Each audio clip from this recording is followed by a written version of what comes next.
Assalamualaikum warahmatullahi wabarakatuh. Selamat bertemu kembali dengan channel Diskusi Hukum. Di video kali ini saya akan membahas tema tentang pembuktian dalam perkara pidana. Oke, langsung saja kita lihat penjelasannya.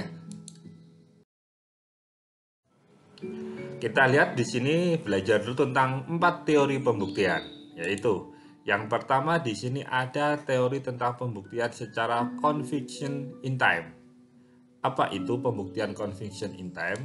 Bahwa di sini pembuktian hanya menyandarkan pada keyakinan hakim semata.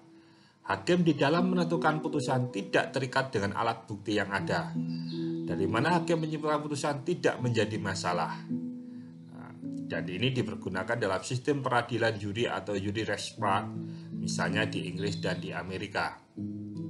Jadi semata-mata dengan keyakinan hakim bahwa yang terdakwa ini dinyatakan bersalah. Yang kedua yaitu conviction in ration. Jadi hakim tidak terikat pada alat yang telah ditetapkan dalam undang-undang sebagai alat bukti. Tetapi hakim bisa mempergunakan alat-alat bukti di luar yang ditentukan oleh undang-undang. Putusan hakim harus bisa diterima dengan akal dan nalar, dengan alasan. Nah, inilah disebut sistem pembuktian bebas. Jadi tidak ditentukan, yang penting bisa membuktikan bahwa terdakwa ini bersalah. Dan dalam pertimbangan bisa diterima dengan alasan atau dengan akal dan nalar.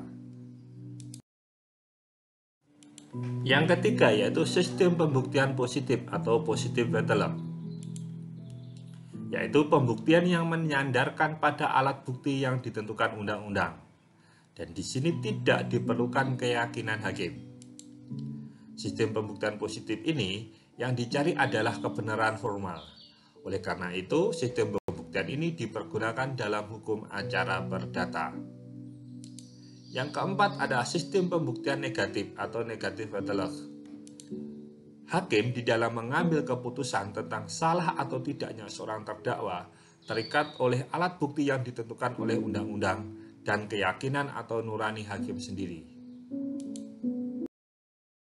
Kita lihat dasar pembuktian dalam perkara pidana, yaitu caranya ditentukan dalam pasal 183 KUHP, yaitu hakim tidak boleh menjatuhkan pidana kepada seseorang kecuali apabila dengan sekurang-kurangnya 2 alat bukti yang sah ia memperoleh keyakinan bahwa suatu tindak pidana benar-benar terjadi dan bahwa terdakwalah yang bersalah melakukannya.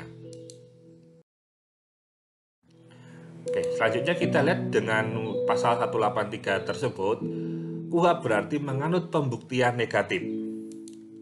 Artinya seorang terdakwa baru dapat dinyatakan bersalah apabila kesalahan yang didakwakan kepadanya dapat dibuktikan dengan alat-alat bukti yang sah menurut undang-undang, serta sekaligus keterbuktiannya kesalahan itu dibarengi dengan keyakinan hakim. Jadi di sini hakim harus yakin apabila memang terdakwa bersalah. Jadi tidak cukup hanya 2 alat bukti sah saja, tetapi harus dengan adanya suatu keyakinan hakim. Baik, selanjutnya bahwa alat bukti dalam KUHP ini sudah diatur dalam pasal 184 KUHP, yaitu terdiri dari yang pertama, keterangan saksi, kedua, keterangan ahli, ketiga, surat, 4, petunjuk, 5 adalah keterangan terdakwa. Sebelum masuk ke dalam pembahasan mengenai pembuktian, jadi kita harus tahu apa yang akan dibuktikan dalam sidang pidana. Yaitu prinsipnya, yaitu penuntut umum akan membuktikan surat dakwaannya dan terdakwa akan membuktikan dirinya tidak bersalah. Dan sedangkan hakim akan menilai pembuktian dari penuntut umum dan terdakwa. Oke, kita lihat ya pembahasan pembuktian, yaitu dengan diawali dari bukti-bukti yang ada di dalam 184.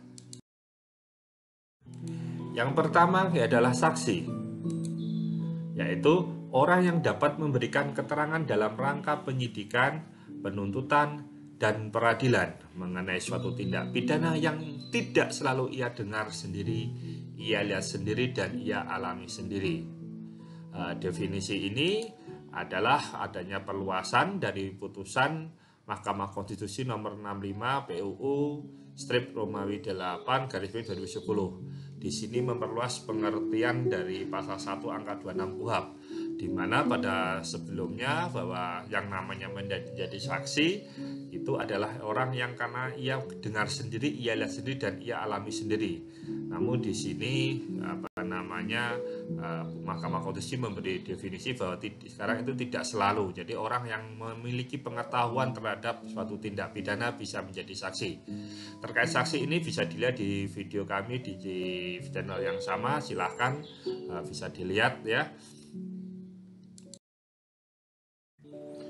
Selanjutnya yaitu keterangan saksi diatur dalam pasal 185 KUHP, yaitu pernyataan saksi di sidang pengadilan.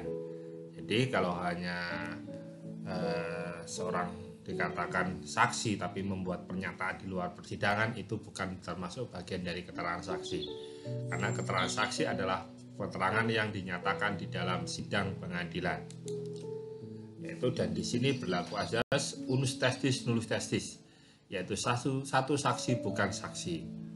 Itu dan ini akan dianggap akan memiliki kekuatan tanpa disertai bukti lain, yaitu diatur dalam pasal 185 ayat 2 dan 3 KUHP. Pendapat saksi bukan keterangan saksi, yaitu jadi saksi tidak boleh memberikan pendapat, karena pendapat ini adalah domainnya dari ahli. Dan di dalam memberikan keterangan, saksi wajib dilakukan di bawah sumpah atau janji, sebagaimana ketentuan pasal 160 ayat 3 dan 4 KUHP. Dan di sini ada pengecualian, yaitu di pasal 169 dan 171 KUHP. 169 ini adalah orang yang ada halangan untuk menjadi saksi tetapi ditolak oleh terdakwa atau penuntut umum, dan pasal 117 KUHP ini yang tidak disumpah, yaitu anak yang berusia di bawah 15 tahun dan orang gila yang kadang ingat kadang terganggu ingatannya ya, kadang sembuh kadang ingat, bolak-balik nggak jelas di sini ya. Jadi itu ketika memberikan keterangan tidak perlu disumpah. Saksi yang tidak disumpah ini bukan sebagai alat bukti, namun jika keterangannya sejalan dengan saksi yang disumpah dapat dipakai sebagai tambahan alat bukti.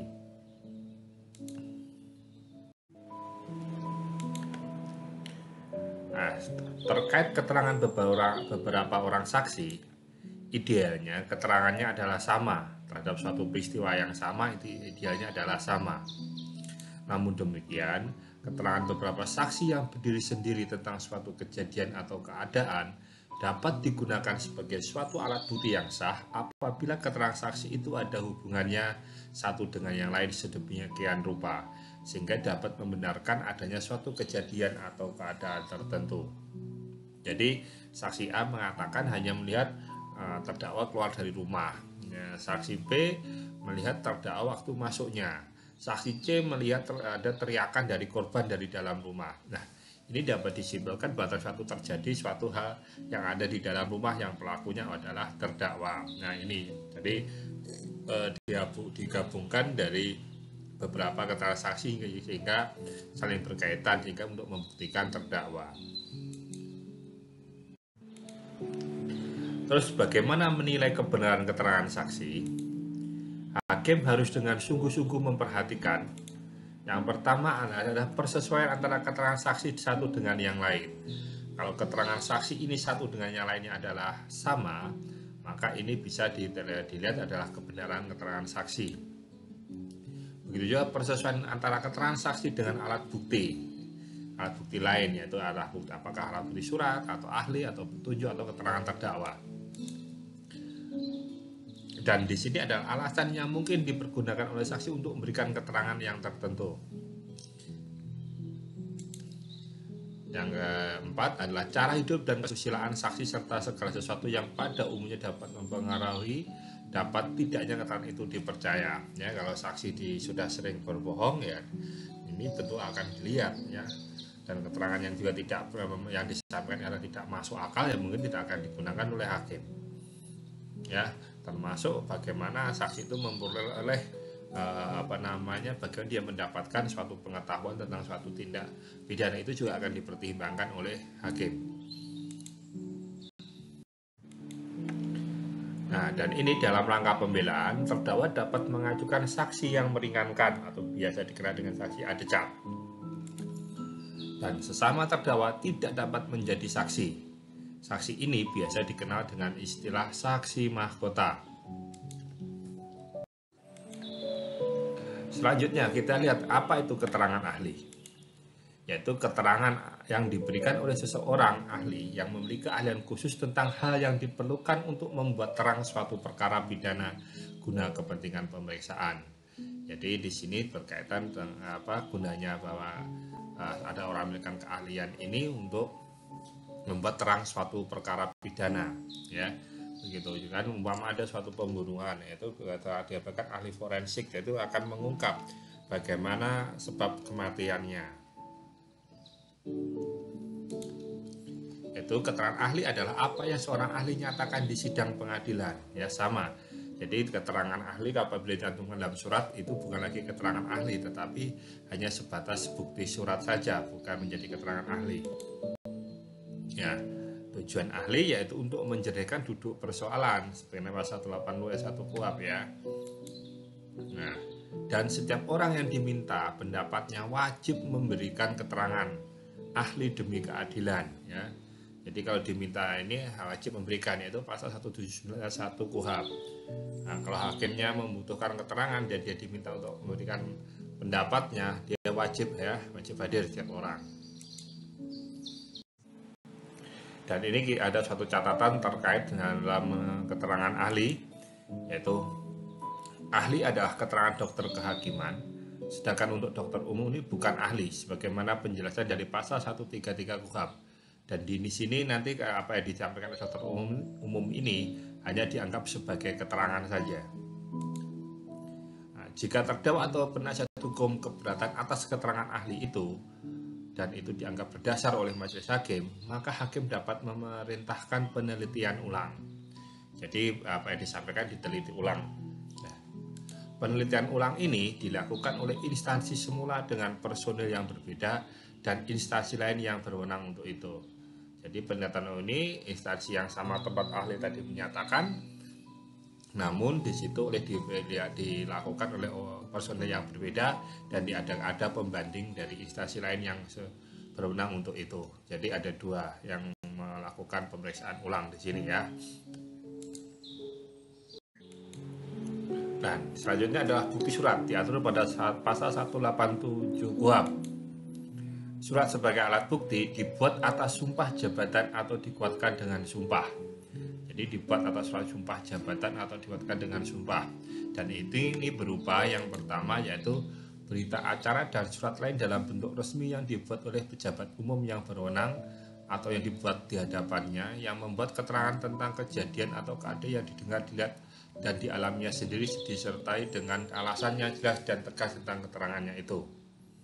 Dan yang kedua adalah surat yang dibuat menurut ketentuan perundang-undangan atau surat yang dibuat oleh pejabat mengenai hal yang termasuk dalam tata laksana yang menjadi tanggung jawabnya dan diperuntukkan bagi pembuktian suatu hal atau sesuatu keadaan. Ya, yang di atas adalah ini ada dibuat di hadapan. Nah, sedangkan yang di bawah dibuat oleh pejabat yang berwenang, ya, begitu. Nah, biasanya yang di atas ini bisa jadi berita acara atau surat lain bentuk resmi, ini biasanya akta notaris. Yang di bawah akta pejabat, ya, biasanya begitu. Contohnya akta kelahiran, kan, begitu, ya. Nah, selanjutnya yang ketiga yaitu surat-surat keterangan dari seorang ahli yang memuat pendapat berdasarkan keahlian mengenai suatu hal atau keadaan yang diminta secara resmi daripadanya. Contoh untuk di suratnya hasil lab laboratorium. Nah, ini dibuat oleh seorang ahli, ya. Nah, yang keempat, surat lainnya hanya berlaku jika ada hubungannya dengan isi dari alat pembuktian yang lain. Ini yang lebih luas lagi, ya, tapi ini berkaitan dengan adanya suatu alat pembuktian, ya, begitu. Nah, terakhir adalah selanjutnya adalah petunjuk. Petunjuk adalah perbuatan atau kejadian atau keadaan yang karena persesuaiannya baik antara yang satu dengan yang lain maupun dengan tindak pidana itu sendiri menandakan bahwa telah terjadi suatu tindak pidana dan siapa pelakunya.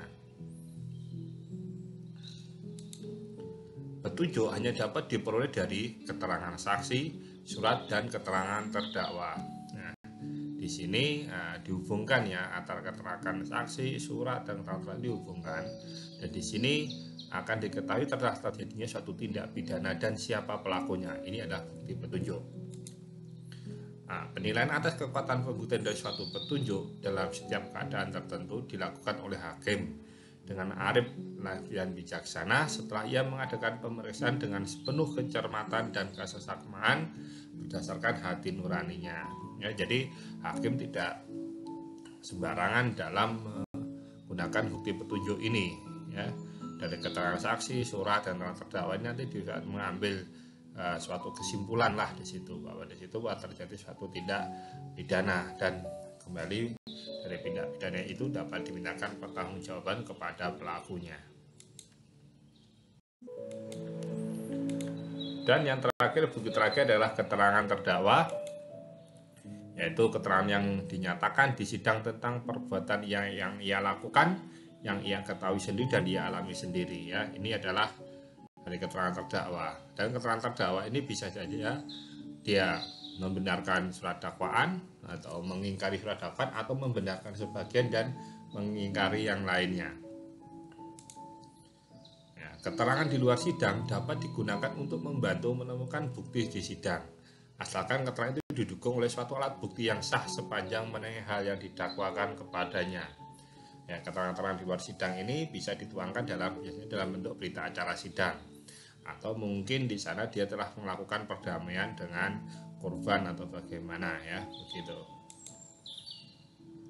Dan keterangan terdakwa hanya terdapat digunakan terhadap dirinya sendiri ya, jadi tidak bisa digunakan untuk orang lain, hanya untuk dirinya sendiri. Keterangan terdakwa saja tidak cukup untuk membuktikan bahwa ia bersalah melakukan perbuatan yang didakwakan kepadanya, melainkan harus disertai dengan alat bukti yang lain. Ya, jadi walaupun terdakwa sudah mengakui perbuatannya di persidangan, tetap harus dibuktikan dengan alat bukti yang lainnya. Itulah tadi penjelasan dari kami. Saya ucapkan terima kasih telah menonton video ini. Dan jika ada pertanyaan silahkan disampaikan di kolom komentar. Jangan lupa like dan klik tombol subscribe serta nyalakan tanda lonceng agar Anda akan mendapatkan pemberitahuan dari video-video kami yang akan datang. Mohon maaf jika ada salah dalam perkataan dalam penjelasan video ini. Sampai bertemu kembali di video kami selanjutnya.